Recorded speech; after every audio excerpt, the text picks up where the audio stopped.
The laughter, the clinking of beer bottles, the smell of grilled meat in the air. Our annual family reunion was in full swing.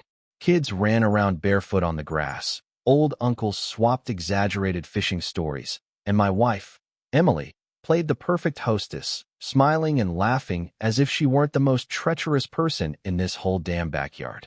I stood there, watching her from a distance, beer in hand, trying to shake off the unease gnawing at my gut. Something was off. Over the last few months, Emily had changed. She was distant, always on her phone, coming home late with half-baked excuses, picking fights over nothing. I had my suspicions, but nothing concrete. Not until today. Because today I saw it. The way she looked at him. My younger cousin, Brandon. Brandon, the 26-year-old golden boy of the family. Charming, fit, the kind of guy that turned heads without trying. But he was my cousin. Practically a kid in my eyes. Yet, there was Emily, sitting way too close to him, her fingers trailing over his arm as she laughed at something he said. I gritted my teeth, my grip tightening around the bottle. She never laughed like that with me anymore. Then it happened. They thought no one was looking. Emily leaned in, her lips brushing his ear as she whispered something. He smirked, his hand sliding onto her thigh under the table. It was fast, just a flicker of movement, but I saw it. And suddenly, everything made sense. The late nights. The defensiveness. The damn perfume that wasn't mine. The world tilted, my pulse hammering so loud I barely heard the voices around me. My own wife. My own cousin. Under my nose. I needed confirmation. Cold. Hard proof. So I waited. Watched. And it didn't take long. An hour later, when most people were too drunk or busy chasing kids, Emily slipped away toward the house. A minute later, Brandon followed. My stomach churned, my jaw clenched so tight it hurt, but I forced myself to stay calm. If she was bold enough to do this at a family gathering, then she deserved to get caught red-handed. I followed. The house was dimly lit, quiet. I moved like a ghost through the hallway, my heart a wrecking ball against my ribs. The guest room door was cracked open, and inside, Emily, pressed against the dresser, Brandon's hands all over her. My vision blurred with rage. I pushed the door open with enough force to make it slam against the wall. They jerked apart, Emily's eyes widening in horror before quickly shifting into something colder, defiance. Brandon, the little rat, looked guilty for about 2 seconds before straightening up, trying to play it cool. I was seconds away from knocking him through the damn wall. But then, Emily did something that froze me in place. She smirked, and with a casualness that made my skin crawl, she crossed her arms and said, "Well, I guess you know now. Might as well say it. I'm leaving you for him." The air sucked out of the room. The audacity. The absolute shamelessness. Brandon, the backstabbing little snake, had the nerve to shift awkwardly, avoiding my gaze. But Emily? She stood tall, victorious, as if she'd just won something. But she had no idea. Because what I said next, it wiped that smug grin right off her face. The silence stretched between us, thick and suffocating. My fists clenched at my sides, every muscle in my body wound tight. But I refused to let her see how much she'd just gutted me. She wanted a reaction, wanted to see me break. I exhaled slowly, a dangerous calm washing over me. "You're leaving me for him?" I repeated, my voice steady. Emily rolled her eyes. "Don't act surprised, Adam. We've been done for months. You just didn't want to see it. Brandon makes me feel alive, something you stopped doing a long time ago." Brandon had the nerve to shift beside her like some guilty teenager caught sneaking out past curfew. I turned to him, taking a step forward. He flinched. "That true, Brandon? You've been sneaking around with my wife behind my back." He swallowed hard, eyes darting toward the door. "Look, man, I didn't mean for this to happen. Didn't mean for it to happen." I let out a short, humorless laugh. "You didn't trip and fall into my wife's arms, Brandon. You made a choice." Emily sighed dramatically. "Oh my God, Adam, drop the self-righteous act. You're not perfect either." I tilted my head, studying her. "Really? Enlighten me." Her lip curled. "You got boring. Predictable. All you ever do is work and come home expecting me to just sit there and wait for you like some obedient wife." She smirked, tossing her hair over her shoulder. "I deserve more than that." I could have let her keep talking, let her dig herself deeper into that hole of arrogance and entitlement, but I was done listening. Because she thought she held all the cards. She had no idea what was coming. I stepped back, slipping my phone out of my pocket, and turned the screen toward her. The color drained from her face the second she saw it. Video, audio, a full conversation. The one she had last week, on speakerphone, with her divorce lawyer. I want everything. The house, the cars, the savings. He's too dumb to see it coming. Brandon looked confused, his brows knitting together. What's that? Emily's mouth opened, then shut. She knew. I pressed play. Her voice filled the room. Smug. Confident. I don't care what Adam thinks. Once I get what I want, he'll be nothing. I'll be set for life. Brandon's face shifted instantly, like the last bit of oxygen had been sucked from his lungs. What the hell is this? Emily turned on me, eyes blazing. You? Me? I cut her off. You thought you were playing me, Emily? That I wouldn't figure out your little game. She lunged for my phone, but I yanked it back. Brandon was staring at her now, betrayal setting in. You were just using me? She whirled on him. Oh, don't act like some innocent victim. You knew what we were doing. I let out a slow breath, shaking my head. You wanted to destroy me, Emily. But you underestimated me. And now, I get the last move. Her face twisted. You have nothing. I chuckled. That's where you're wrong. I reached into my jacket and pulled out a crisp, neatly folded stack of divorce papers. Her divorce papers. Already signed. By me. Her smirk vanished. I leaned in, dropping my voice to a near whisper. You get nothing, Emily. No house. No cars. No savings. You see, I was boring, predictable, right? That's why you never saw this coming. Brandon was already backing away like he wanted to disappear. He muttered something under his breath and stormed out, leaving Emily standing there, alone. I stepped past her, pausing at the doorway just long enough to see the realization hit her like a train. She lost. And me? I had never felt so damn free. Emily stood there frozen, her lips parting like she wanted to say something. But for the first time, she had nothing. No clever comeback, no smug retort. Just the cold, hard truth staring her in the face. She'd played herself. I walked past her without another word, stepping out of the guest room and into the hallway where the muffled sounds of the family reunion still carried through the house. Laughter, music, the clinking of glasses, completely oblivious to the nuclear bomb that had just gone off inside. I could feel her behind me, her breath quick and uneven, the weight of her anger pressing against my back. Adam, wait. I didn't stop. Her footsteps quickened, heels clicking against the hardwood as she grabbed my arm, her nails digging into my skin. We need to talk. I turned slowly, meeting her desperate gaze. Now you want to talk? Her expression twisted. This isn't fair. I laughed. Actually laughed. Loud and sharp, the kind of laugh that carried years of pin-up frustration, of nights spent wondering what went wrong while she was out doing exactly what I feared. Fair. I repeated, stepping closer, my voice low. You were ready to take everything from me, Emily. And now that you're getting nothing, suddenly it's unfair? Her jaw clenched, but I saw the flicker of panic behind her eyes. You don't have to do this. We can figure something out. You mean, I can still let you have the money? The house? Let you walk away with everything while I just disappear? I shook my head. Not happening. Brandon reappeared in the hallway, looking like he'd rather be anywhere else. He wasn't smirking anymore. His cocky bravado had evaporated, leaving behind a guy who finally realized he'd backed the wrong horse. Emily, he muttered, shifting awkwardly. I think I should go. Her head snapped toward him. What? No, you're not leaving. I smirked. Looks like you're fresh out of allies. She spun back to me, her voice dropping to a near whisper. I don't love you, Adam. I didn't flinch. Didn't even blink. I know. That seemed to catch her off guard. You what? I leaned in, just enough so only she could hear. I've known for a long time, Emily. I was just stupid enough to keep trying. But now?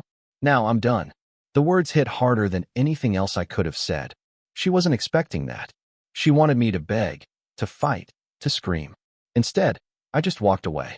Out the front door, down the steps, straight into the cool night air where I could finally breathe again. Behind me, Emily stood on the porch, arms wrapped around herself, watching me go.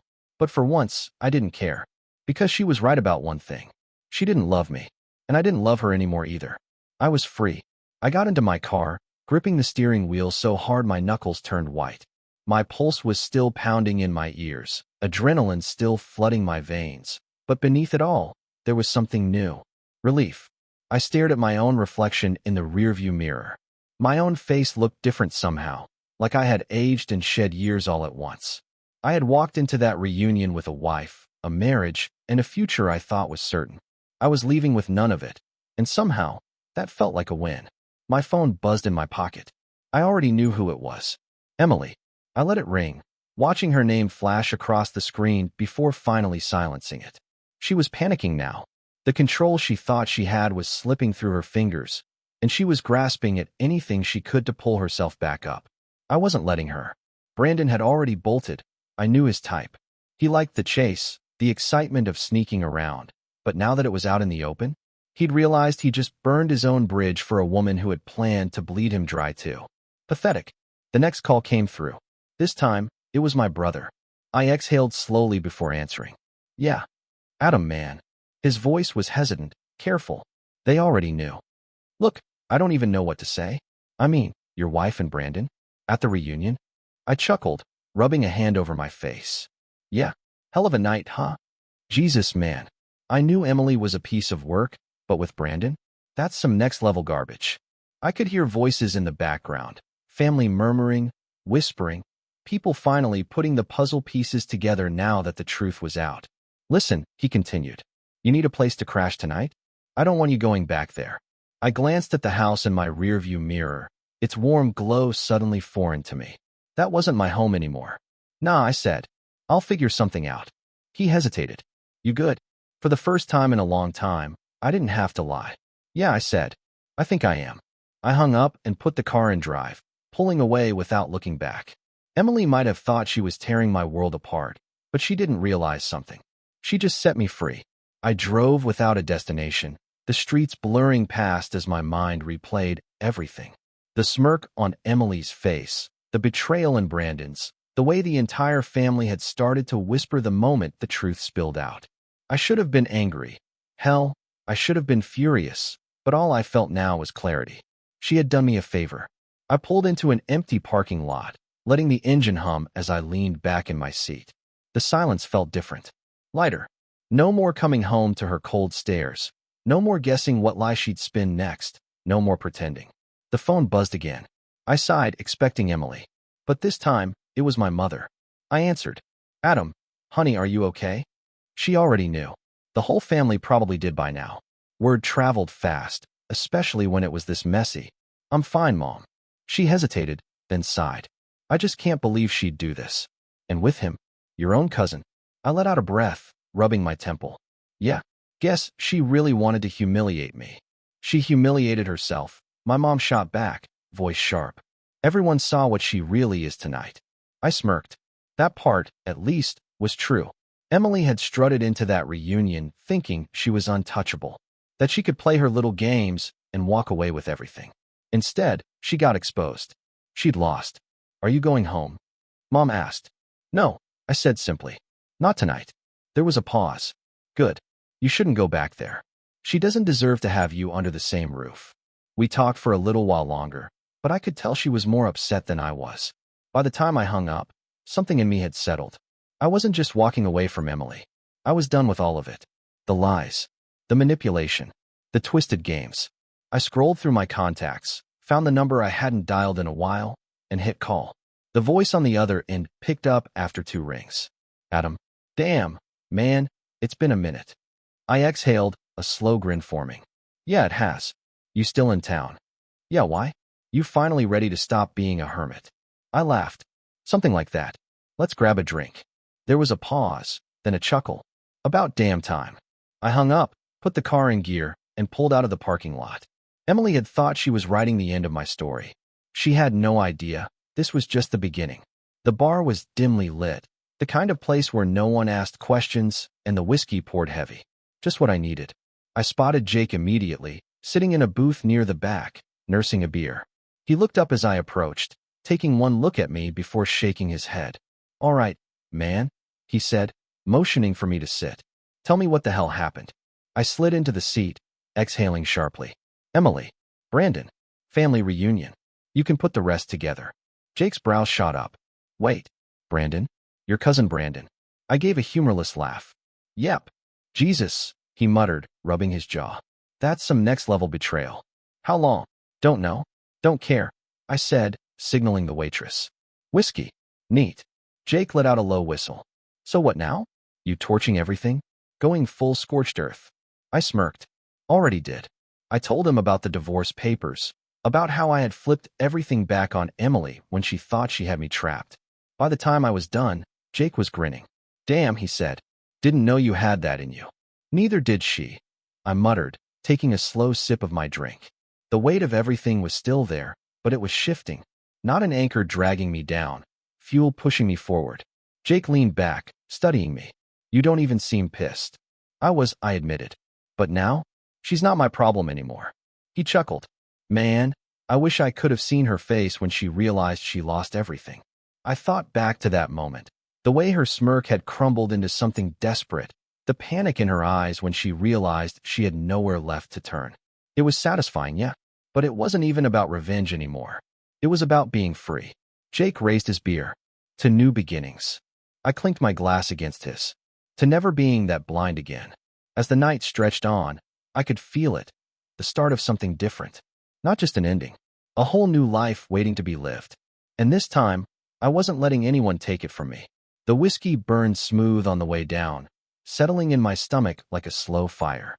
It wasn't numbing, wasn't drowning anything out, just sharpening the edges, making everything clearer.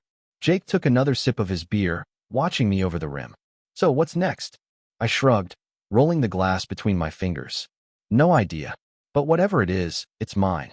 No more getting played. No more wasting my time on people who don't deserve it. Jake smirked. Good. Because man, you spent too long making her happy while she was out screwing around. You should have ditched her the second she started acting different. I exhaled through my nose. Yeah, should have. The signs were all there. The late nights, the sudden mood swings, the way she'd go cold one second and all over me the next, like she was overcompensating. I ignored it, chalked it up to stress, to the natural ebb and flow of marriage. I was a damn fool. Jake leaned forward, lowering his voice. So, does she even have a place to go? Or did she really think she was about to move Brandon into your house? I laughed at that. She thought she had it all figured out. But Brandon? That idiot barely knows how to pay his own bills. He's not about to take care of her. Jake whistled. Damn. So she's got nothing. Less than nothing, I said. She's not touching my money. She's not touching my house. And if Brandon actually sticks around, he's just inheriting a pile of debt and a woman who thought she was upgrading. Jake shook his head, grinning. Cold. I love it. I finished my drink and leaned back, stretching my arms along the booth. Nah, man. It's just fair. For once, I wasn't the guy who got walked all over. I wasn't the idiot who got left in the dark while his wife fooled around with his own blood. I was the one who walked away first. And Emily? She was just realizing what that meant. My phone vibrated on the table. I glanced at it, half expecting another call from my mom or my brother. But it was Emily. I let it ring. Jake raised an eyebrow. Not gonna answer? I picked up the phone, turned it over in my hand, and then, without a second thought, hit block. Jake burst out laughing. Damn, that's gotta hurt. I grinned. She hurt herself. I wasn't playing her games anymore. Emily was officially out of my life. And for the first time in years, I could finally breathe. Jake ordered another round, but I was done. Not with the night, just with everything that felt like a weight on my chest.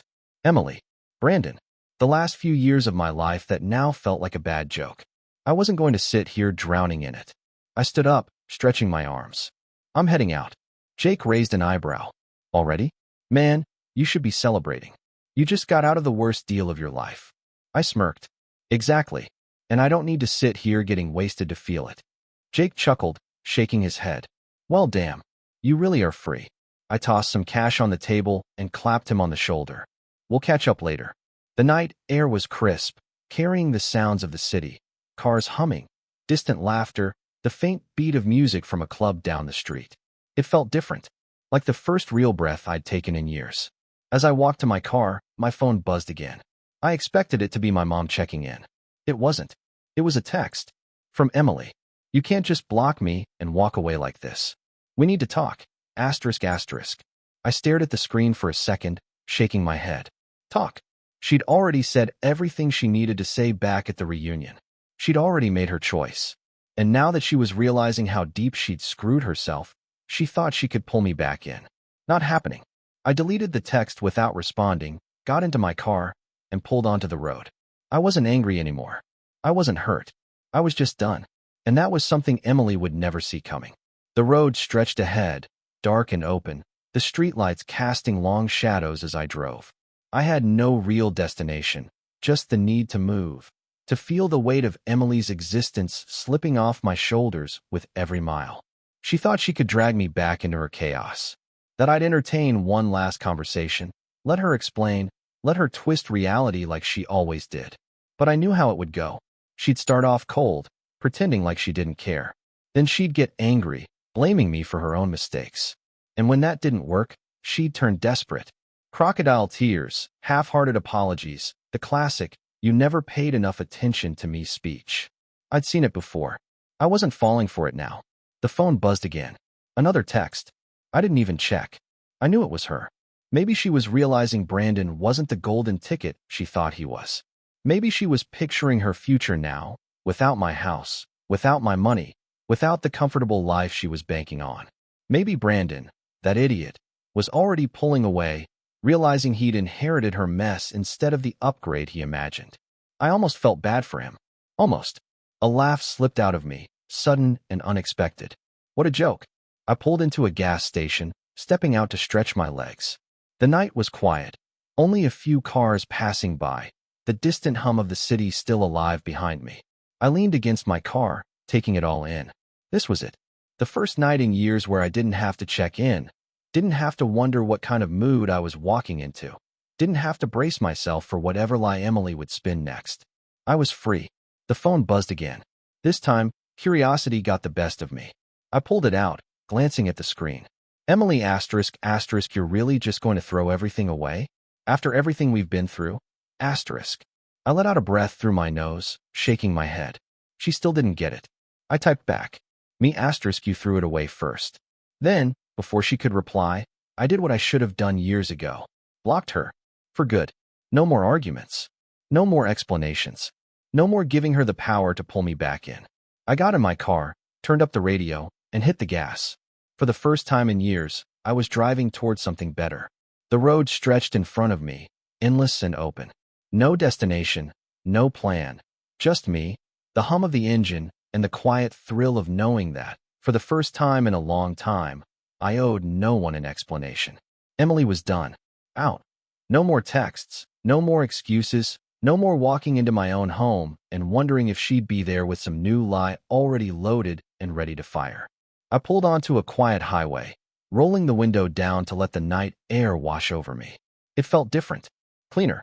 She must have realized I blocked her by now. I pictured her, gripping her phone, seething. Maybe she'd pace, maybe she'd start throwing things, or maybe, just maybe, she'd finally sit with the wreckage she caused. Not my problem anymore. I passed a diner glowing in the dark, the neon sign buzzing faintly. I hadn't eaten all day, too busy watching my life implode in real time, so I pulled in. The place was nearly empty, just a couple truckers hunched over coffee and an old man at the counter flipping through a newspaper. I slid into a booth, nodding at the waitress as she walked over. "What can I get you, hon?" I glanced at the menu but wasn't really reading it. "Just coffee, and whatever's best on the menu." She smiled. "That'd be the burger." "Then that's what I'll have." She walked off, and I leaned back, letting my body finally relax. Everything still felt surreal, like I was watching someone else's life play out. A few days ago, I was just a guy married to a woman who pretended to love me. Now, I was something else. Something better. My phone sat face up on the table, notifications completely silent now that Emily was gone from my life. It looked empty. It felt perfect. The waitress came back, setting the plate in front of me. "You look like you've had a long night." I smirked, shaking my head. "You have no idea." She topped off my coffee, giving me a knowing smile before walking away. I picked up the burger, took a bite, and let out a slow breath. Maybe this was rock bottom. Or maybe, just maybe, it was the first real step forward I'd taken in years. I sat there in that quiet diner, chewing slowly, letting it all sink in. No wife waiting at home. No betrayal hanging over my head. No fights, no games, No twisted lies designed to make me feel like I was the crazy one. For the first time in years, I wasn't stuck in the cycle. I sipped my coffee, staring out the window at the empty parking lot. The old me, the one who had spent too much time trying to fix something that had been broken beyond repair, was gone. Emily would probably try to claw her way back. She'd call my family, spin her version of the story, try to make herself the victim. Maybe she'd even turn on Brandon, throw him under the bus the second she realized he wasn't going to save her. But it didn't matter. I had already left that world behind. I finished my meal, dropped some cash on the table, and nodded at the waitress on my way out. As I stepped into the night, I didn't look back. There was nothing left for me there, only the road ahead.